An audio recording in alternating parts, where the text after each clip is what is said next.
विराट सोचते हैं तो निश्चित तौर पे हमारे घर का, परिवार का, मोहल्ले का, गांव का, देश का उत्थान होता है। इस कविता में एक एक शब्द को अगर आप ध्यान से सुनेंगे, जो हमारे नौजवान बैठे हैं, हमारी बेटियां बैठी हैं, भाई बैठे हैं, बेटे बैठे हैं, हमारे नौजवान साथी बैठे हैं, कि बहुत हुआ अब और न कोई मंत्र चलेगा, पहले लोक बचाओ तब या तंत्र चलेगा। लोकतंत्र, पहले लोक बचाओ तब या तंत्र चलेगा। अक्षर अक्षर शब्द हो गए, अर्थ हुए गुमसुम से, और जहर जहर प्रवेश हो गया, तार तार चिंतन है। कोई चिंतन नहीं करना चाहता। जहर जहर प्रवेश हो गया, तार तार चिंतन है, और मतदाता में देश हो गया, बांधित जनगण मन है। कौवे को कौवा कहने में, कौवे को कौवा कहने में हंसों को जोखिम है। ये हंस जैसे लोग कौवे इनको परेशान किए हैं कि कौवे को कौवा कहने में हंसों को जोखिम है। फिर कैसे बच पाएगी ये मान सरोवर की मर्यादा। दूध और पानी फिर कैसे होगा आधा आधा। सत्य और असत्य का बंटवारा कैसे होगा। दूध और पानी फिर कैसे होगा आधा आधा। कि लोक प्राण हैं तंत्र कलेवर, कैसे प्राण बचेंगे, और जब बहुमत के बरद हस्त से भस्मासुर उपजेंगे। जब भी हम गलत निर्णय जीवन में कर लेंगे तो भस्मासुर ही उपजेंगे।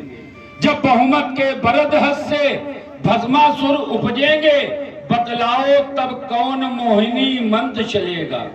तब तो भगवान विष्णु मोहिनी का रूप लेकर के आ गए थे। बतलाओ तब कौन मोहिनी मंत्र चलेगा, पहले लोक बचाओ तब या तंत्र चलेगा। दरबारी दरबान सभी की नजरें सिंहासन पर। व्यक्ति को बड़ा सोचना चाहिए, इस पे कोई गलती नहीं है। जीवन में अगर सोच आपकी बड़ी न होगी तो आप बड़े जगह न पहुंच पाएंगे।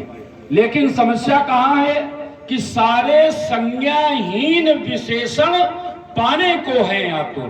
काबिलियत नहीं है लेकिन व्यक्ति वो पाना चाहता है। सारे संज्ञाहीन विशेषण पाने को है आतुर।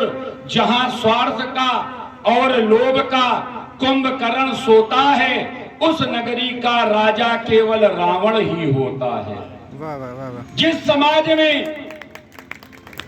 समाज में प्रतिभाओं का तिरस्कार होता है, जहां भी प्रतिभा दबाई जाती है, जिस समाज में प्रतिभाओं का तिरस्कार होता है, उसकी भाग्य लकीरों में बस अंधकार होता है। आज कलयुगी देवों ने जो हमें शिक्षा देते हैं, उनकी भी नीति बदल गई है।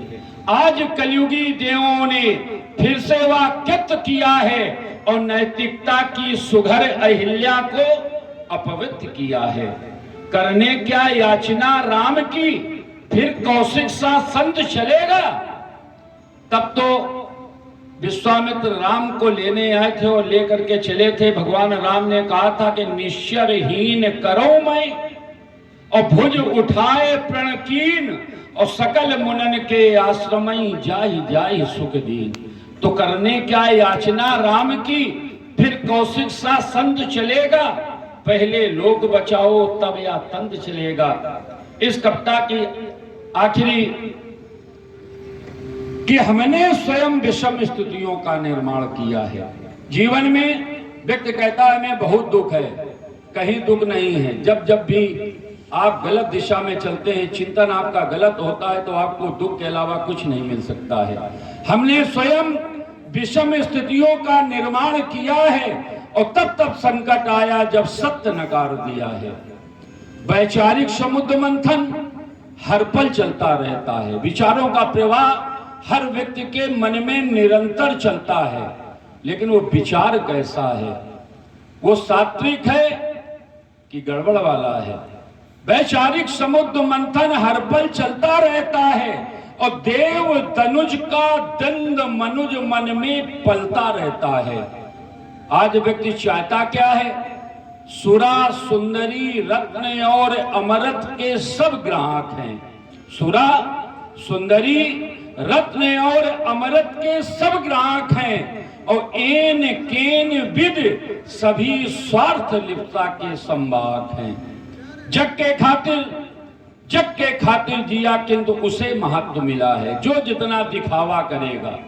आज की दुनिया में जितना दिखावा उतनी उसकी पूजा। जग के खातिर जिया किंतु उसे महत्व मिला है, पर जिसने पिया हलाहल उसको ही अमृत मिला है। जब घर का मुखिया कमा करके आता है, अपने बच्चों की भूख को शांत करता है, जरूरतों को शांत करता है, तो जहर पूरे दिन मेहनत का जहर पीता है, लेकिन जब बच्चे के मुख में मुस्कान देखता है, परिवार को खुशहाल देखता है, तो उसे लगता है कि अमृत मिल गया। तो जिसने पिया हलाहल उसको ही अमृत मिला है। और सदा गरल धारण, गरल माने जहर, सदा गरल धारण करने को शिवशंकर का कंठ मिलेगा। भोलेनाथ ही ऐसे हैं जो जहर को पीते हैं और इस पूरे जग को पालते हैं। बहुत हुआ अब और न कोई मंत्र चलेगा, पहले लोग बचाओ तब या तंत्र चलेगा। एक ऐसा चिंतन आपके सामने प्रस्तुत किया है। हो सकता है कि अगर